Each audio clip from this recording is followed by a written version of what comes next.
En réalité, l'Algérie adresse 3 messages.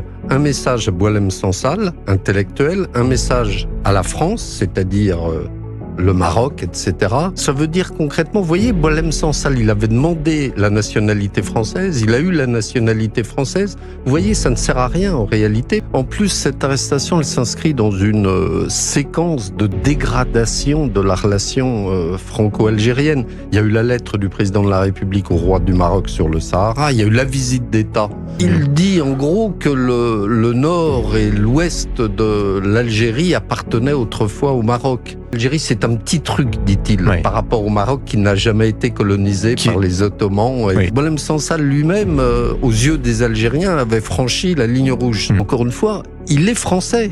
Et il est français en Algérie, mais aux yeux des Algériens, des autorités algériennes, il est algérien. Et donc c'est ça toute la difficulté. Bonsoir tout le monde, j'espère que vous allez bien, j'espère que tout se passe bien chez vous. Je vous propose dans cette vidéo de regarder la réaction de monsieur Xavier Driancourt, l'ex-ambassadeur de France en Algérie, à propos du sujet de l'arrestation de Boualem Sansal. Cette réaction qui a été diffusée dans la radio d'Europe A et qui a été reprise sur leur chaîne YouTube. Donc je vous propose de regarder et on va commenter après. La France va-t-elle laisser tomber Boualem Sansal ? On va se poser très concrètement la question ce matin à la lumière du sort de l'écrivain franco-algérien, 80 ans. Il est en détention depuis une semaine en Algérie. On se rappelle, il avait été arrêté 5 jours plus tôt, le 16, à sa descente d'avion en provenance de Paris. Il est accusé d'atteinte à l'intégrité du territoire national algérien. C'est assimilé à un acte de terrorisme dans le code pénal algérien. Concrètement, il risque la prison à perpétuité, voire la peine de mort. Boualem Sansal, alors c'est votre ami Xavier Driancourt. Justement, vous dîniez avec lui la veille de son arrestation. Est-ce qu'il craignait de se faire arrêter ? Non, pas du tout. Il était particulièrement enjoué, content. Il n'était pas très heureux de retourner là le lendemain à Alger parce que voilà. Il y allait pour régler ses affaires, c'est ça en substance ? Non, il habite à Boumerdès en réalité. Il fait des allers-retours. Il faisait des allers-retours sur Paris régulièrement, sur la France où il venait faire des signatures de son dernier livre sur la langue française. Mais il n'était pas particulièrement inquiet, non ? Oui. Est-ce que c'est courant en Algérie qu'on arrête des écrivains ? Ou est-ce qu'il faut voir derrière cette arrestation plus que ce qu'elle est ? Il y a plus que Boualem Sansal dans cette affaire. Il y a plusieurs choses. En réalité, l'Algérie adresse 3 messages. Un message à Boualem Sansal, intellectuel, un message à la France, c'est-à-dire le Maroc, etc. Et puis dans le fond, un message plus subtil à tous les intellectuels algérien ou franco-algérien, parce que ça veut dire concrètement, vous voyez, Boualem Sansal, il avait demandé la nationalité française, il a eu la nationalité française. Vous voyez, ça ne sert à rien en réalité, parce que en Algérie, vous êtes algérien et vous êtes à notre main. Est-ce que vous citez le Maroc, on va revenir sur la réaction des autorités françaises et le fait d'être français, est-ce que ça vous protège ? Visiblement non, en tout cas quand on est en Algérie.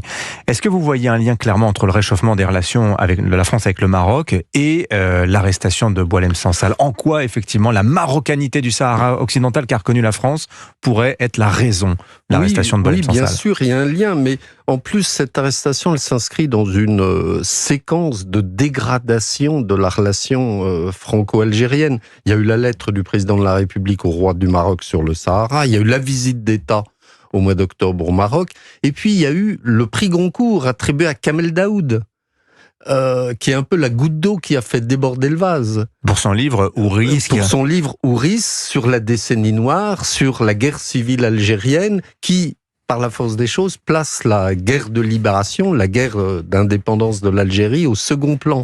Donc tout ça, voilà, Boualem Sansal qui a ensuite fait des déclarations sur le Sahara marocain, sur les frontières. Oui, voilà. Oui, parce qu'en fait, il payerait, dit-on, des déclarations qu'il a fait à la revue Frontières, dont il est membre du comité d'experts de Frontières. Vous aussi, d'ailleurs, Xavier Driancourt. Oui. Qu'est-ce qu'il dit de si grave, Boualem Sansal, dans cette revue Il dit, en gros, que le nord et l'ouest de l'Algérie appartenaient autrefois au Maroc. Et que la France ne s'était pas attaquée à la colonisation du Maroc parce que à l'Algérie parce que l'Algérie, c'est un petit truc, dit-il, Oui. par rapport au Maroc qui n'a jamais été colonisé par les Ottomans. Et Oui. l'Algérie, c'était un État. Et qui était, dit-il, un vrai État. Le Maroc était un vrai État, l'Algérie n'en était pas un. Dire ça dans la bouche d'un Algérien, dans la bouche d'un intellectuel connu à l'étranger, en France, qui publie en France, qui écrit en français, voilà, Boualem Sansal lui-même, aux yeux des Algériens, avait franchi la ligne rouge. Alors, là, plusieurs prix Nobel de littérature ont demandé sa libération. Des personnalités politiques de droite aussi, Édouard Philippe, pas François... seulement de droite, oui, pas seulement de gauche droite, aussi, bien sûr, vous avez en quelques-unes. Cazeneuve, Bernard Cazeneuve, Alexis Manuel Corbière, Valls, etc. Arnaud Montebourg, qui est président de l'association France-Algérie. Oui. Mais les autorités officielles, il n'y a pas eu grand-chose. Je vous cite par exemple la ministre déléguée chargée des Français de l'étranger, Sophie Primas. Elle a demandé mardi à l'Assemblée la plus grande discrétion sur le cas Boualem Sansal. Est-ce qu'on est en train d'enterrer Boualem Sansal à la tête de l'État, Xavier Driancourt? Non, je pense qu'il doit y avoir des discussions, des échanges discrets, effectivement, sur la situation de Boualem Sansal, parce que, encore une fois, il est français. Et il est français en Algérie, mais aux yeux des Algériens, des autorités algériennes, il est algérien. Et donc c'est ça toute la difficulté. Et puis comme je le disais dans l'interview que vous citiez au point, vous savez, travailler en Algérie, être ambassadeur en Algérie, c'est extrêmement difficile, compliqué. On n'a pas accès comme ça. On peut pas aller à Boumerdès chez Boualem Sansal sans autorisation, sans escorte policière. Mais justement, parlez-nous du régime algérien d'aujourd'hui, ce régime qui incarcère donc l'un de ses écrivains les plus célèbres, mais pas seulement. Il y a plus de 200 intellectuels, journalistes, artistes qui sont en prison. Hommes politiques, militaires. C'est quoi le régime algérien aujourd'hui? Le régime algérien, depuis 2020, c'est un régime militaire en réalité. Ce sont les militaires qui ont toujours été d'abord depuis 62 la colonne vertébrale du système, mais depuis 2020, ils sont très clairement à la manœuvre. Alors que sous Bouteflika, c'était le cas dans mon premier mandat en tant qu'ambassadeur, je dirais qu'il y avait des espaces de liberté, notamment pour les journalistes, pour la presse, pour les intellectuels. Aujourd'hui, ce n'est plus le cas. La presse a été mise au pas. Oui. Alors d'ailleurs, vous êtes considéré par l'Algérie comme, je cite, faisant partie du lobby anti-algérien, les algérophobes. Oui, c'est un terme assez fort, effectivement. Et alors, comment vous le vivez, vous qui aimez l'Algérie, qui connaissez ce pays? Exactement, moi je connais bien, et puis j'ai beaucoup d'amis algériens, j'aime l'Algérie, j'y ai passé presque 8 ans, donc j'y serais pas retourné pour un deuxième mandat d'ambassadeur si je n'aimais pas l'Algérie. Mais je reconnais, je crois que j'emploie la formule, ils finissent par décourager leurs amis. La politique de rapprochement avec l'Algérie que voulait Emmanuel Macron, vous pensez qu'il a tourné la page, le président de la République? Le choix du Maroc en juillet dernier montre que très clairement le pari qu'il avait fait de l'Algérie se transforme en déception. Merci beaucoup Xavier Driancourt d'être venu sur Europe 1. Et ben voilà les amis, je vous remercie comme d'habitude pour avoir suivi cette vidéo et toutes nos vidéos. Je vous remercie pour votre soutien à notre chaîne, pour vos commentaires, pour vos réactions et pour vos abonnements aussi. Et ben Xavier Driancourt cette fois-ci nous fait part de sa réaction très brillamment. Il a vraiment résumé tout, surtout dans ce format radio avec questions-réponses très rapides. Donc on arrive vraiment à cerner le sujet très rapidement.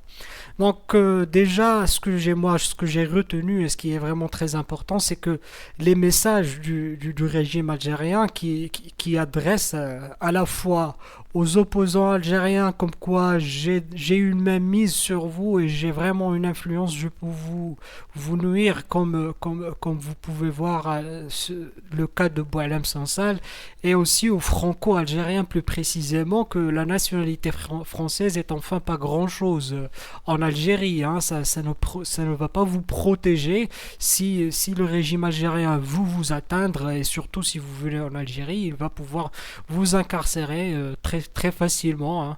Et encore, c'est un message à la France aussi, comme quoi tu veux soutenir le Maroc, moi je peux faire ce que je veux moi aussi, et je vais me comporter de cette façon complètement irrationnelle, mais machiavélique en même temps.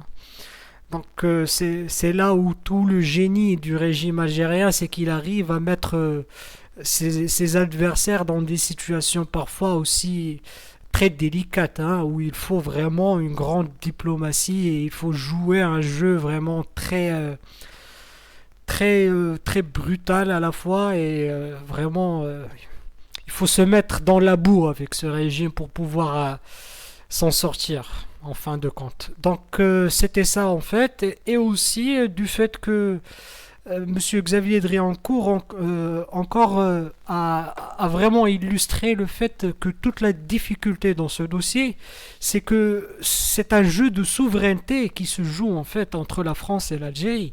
Parce que nous n'oublions pas que Boualem Sansal a été naturalisé. Et c'est pas rien. Il faut pas, c'est le point central dans cette affaire, c'est que Boualem Sansal est un citoyen français. Donc imaginez si c'était un Américain.